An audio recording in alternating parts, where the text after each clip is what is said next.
Hi dear Twin Flames, it's Marta from the channel Pop Paper Love. I'm a Twin Flame coach if you didn't know, if you're here for the first time. Today I'll be speaking about the topic on authenticity, how to be authentic, why we aren't authentic and all of that. And of course you can book a reading or a session with me if you're interested in that. If not, you can just watch the video toward the end. Basically, I was watching a video from one lady from Croatia who has her online business, and she said in it that, for example, when you're starting your own business, that you can just try to do things like you don't know how to do them, basically. So you can let go of the pressure that's on yourself. If you're not doing something perfect, then you kind of put the pressure onto yourself, and that's the goal of it, like to just relax into a role. And I was thinking how I actually struggle with authenticity. I think that's mostly because when we go through the system of life, like through I don't know, through the kindergarten, through elementary school, high school, we have to conform to the rules often. Like we have to be perceived in a certain way to be normal in a way. And we all just want to fit in, so we kind of have these masks on ourselves that protect us from the outside world, and we hide our true selves most of the time. Uh, However, I was really honest in my life, but I still do have some part of me that are scared of authenticity. For example, when I was in high school, I started to struggle with depression. That was when I was around 16, 17. I just transferred to another high school from the previous one. And the thing with that is that when I transferred to another high school, to another class, I was acting like I was in the first high school still. You just have the same behavior as you were in the as you were in the as if you are in the old surroundings, and that's really troubling because you have to adapt to everything new, but to still have these old behaviors. You have these old patterns of relating to people, even though you just met new people. And of course, yeah, I struggled with lots of depression, and I was all the time I was trying to act like everything was normal. So I would just put a smile on my face. Yeah, everything is fine. Smile on my face. I was just trying to fit in so badly that I tried to be good and nice to everyone. I tried to be loved by everyone, even though actually I wasn't loving myself by doing that, because when you try to fit in with everyone, you kind of lose a part of yourself, because when you can't be liked by everyone. You just have to, I mean, you lose yourself in the process of being loved by everyone, and that's the lesson that I learned the hard way.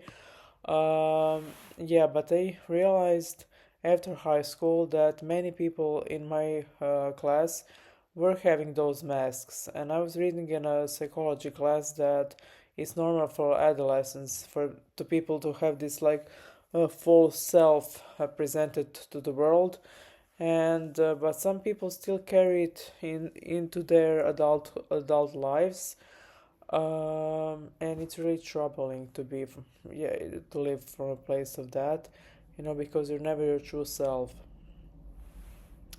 I myself was holding onto those masks because I was thinking that I wouldn't be accepted if I admitted that I was sad, or that I was depressed, or that I was struggling.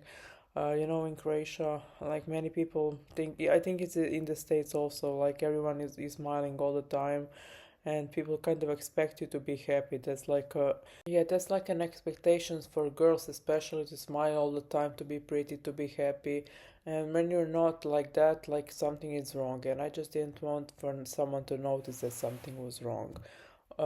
In a class, of course, I went to a psychiatrist, I went to a psychologist, I tried to tell my parents about my situation, but um, I think what I learned also is that I think that the most difficult thing in this life is to become who you truly are, in a sense that you let go of all the layers of the false self of your ego and become your core, like your true self. And your true twin flame actually sees you when you are in that true inner truth, when you're your true self. And that's why many people are struggling with realizing and who the twin flame is, because they aren't clear who they are in the first place. You have to get really clear on who you are. I manifested my twin flame when I got clear on who I am. I was mostly really connected to myself throughout my life until I tried to fit in so badly, and until I pretended everything was fine when it wasn't. And it took me years of accepting myself to realize that's not the way. You people have to follow their own paths in their lives.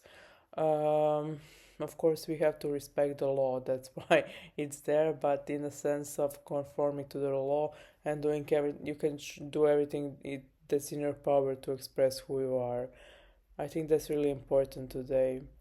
Many people are suffering silently and not wanting to admit they need help, or they try to portray themselves like they live a perfect lives when something is crumbling inside them in their lives. And no, I have many clients who are in their 50s or 60s who live the life of pretending. They were basically, they married a soulmate, they built their lives on a sand, basically. They had a family, they had two or three children, a dog, a big white picket fence, but they weren't happy inside. And then they meet their twin flame, and everything started to fall apart. And that's why it's so important to build your life on your authentic self, on your true desires, not to hide them. When I was in the medical school, I said something that was there was a chemistry class. I think I spoke about it in the video about my psychosis. But basically, I said blue is blue, and I got admitted to a psychiatric hospital because I said that. I realized everyone around me was projecting, and of course, I was the one who was admitted to the hospital because, yeah, I was just okay. There were things that were out of order then, but basically, what happened was that I said the truth, and everyone was gaslighting me then. So yeah. Uh, I think it's really important to stand up for yourself. It's really important to nurture your true self. It's important to explore your interests. It's important to like develop your skills and connect with people who really cherish the true you. I just want to share a story from my personal life. Somewhere where I'm currently being inauthentic is my job, because it's not really aligned with my life purpose. My life purpose is connecting people to writing. Um, and I work in a warehouse of one retail shop, one fashion groupation. And the thing is, the job is really repetitive, kind of a bit boring. I mean, the team is really good, but I feel all the time like I don't belong there. Like I feel